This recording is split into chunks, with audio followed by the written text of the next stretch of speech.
राज्य मंत्रिमंडळाची थोड्याच वेळात महत्त्वाची बैठक। मुंबईसह राज्यातील पावसासंदर्भात चर्चेची शक्यता।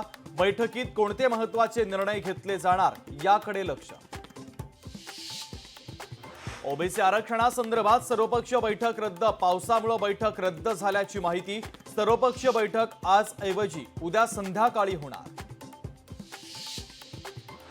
लंडनची वाघनखं शिवरायांची नाहीत, सावंतांचा सवाल। इतिहास तज्ञ इंद्रजित सावंतांचं लंडन म्युझियमवरून आलेल्या पत्रावर बोट।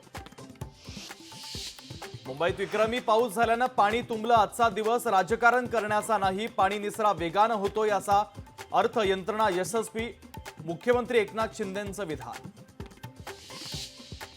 मुख्यमंत्री शिंदेंची कंट्रोल रूमला भेट। मुख्यमंत्री शिंदेंनी घेतला मुंबईतील पावसाचा आढावा। पावसामुळे मुंबईतील जनजीवन विस्कळीत। राज्यातील अतिवृष्टीचा उपमुख्यमंत्री देवेंद्र फडणवीसांकडून आढावा। फडणवीसांकडून नागरिकांना सतर्क राहण्याचं आवाहन। मुसळधार पावसानं मुंबईची तुंबई। मुंबईच्या अवस्थेला सत्ताधारी जबाबदार। मुंबईच्या पावसावरून विरोधकांचं टीकास्त्र। मुंबईतील पावसाचा विधिमंडळ अधिवेशनाला देखील फटका। दोन्ही सभागृहाचं कामकाज दिवसभरासाठी तहकूब। मंत्री आमदार अधिवेशनासाठी पोहोचू शकले नाहीत।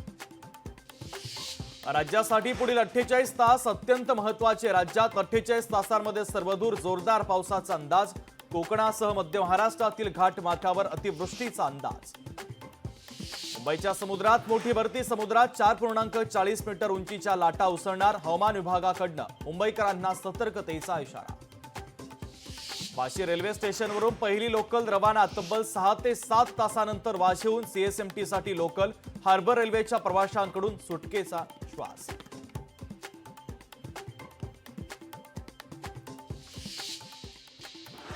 सिंधुदुर्ग जिल्ह्यात मुसळधार पाऊस। मालवणमध्ये काळसे बागवाडीत पावसाचा फटका। पुराचं पाणी लोकांच्या घरात शिरलं।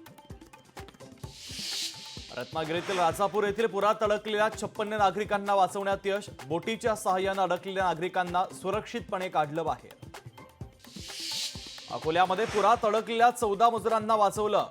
खरप लोणीतील बन्सी नाल्याला पूर आल्यानं अडकले होते मजूर। मलाड भुयारी मार्गात अडकलेली कार काढली। तब्बल 8 तास भुयारी मार्गात अडकली होती कार। मुंबईसह उपनगरात मुसळधार पाऊस। मुसळधार पावसामुळे पवई तलाव ओव्हरफ्लो तर मुंबईतील अनेक भागात पाणी साचलं। प्रशासनाचा नागरिकांना सतर्कतेचा इशारा। हातनूर धरणाचे 6 दरवाजे 1 मीटरनं उघडले। नदीकाठच्या गावांना सतर्कतेचा इशारा। मुंबईतील मुसळधार पावसाचा विमानसेवेला फटका। मुंबईत येणाऱ्या आणि जाणाऱ्या विमानांना उशीर। बीडच्या केसमध्ये खासदार बजरंग सोनवणेंचा नागरी सत्कार। बीड लोकसभा जिंकल्यानंतर पहिलाच नागरी सत्कार। नागपुरात शिवसेना उद्धव बाळासाहेब ठाकरे पक्षाचं आंदोलन। कंत्राटी सफाई कर्मचाऱ्यांना रेल्वे विभागातून काढल्यामुळे केलं आंदोलन। शेतकऱ्यांना सरसकट कर्जमाफी देण्याची राष्ट्रवादी शरदचंद्र पवार पक्षाची मागणी। धाराशिवमध्ये जिल्हाधिकारी कार्यालयाच्या समोर कार्यकर्त्यांचं आंदोलन। बीड जिल्ह्यात 2 ठिकाणी गेल्या 9 दिवसांपासून आरक्षणासाठी उपोषण। एसटी प्रवर्गातून धनगर समाजाला आरक्षण देण्याची मागणी। मागण्या मान्य होईपर्यंत उपोषण सुरूच ठेवण्याचा सरकारला इशारा। छत्तीसगड बाल सुधार गृहातून पळालेल्या 3 अल्पवयीन मुली ताब्यात। नागपूर येथे महिला वाहतूक पोलिसांनी घेतलं ताब्यात।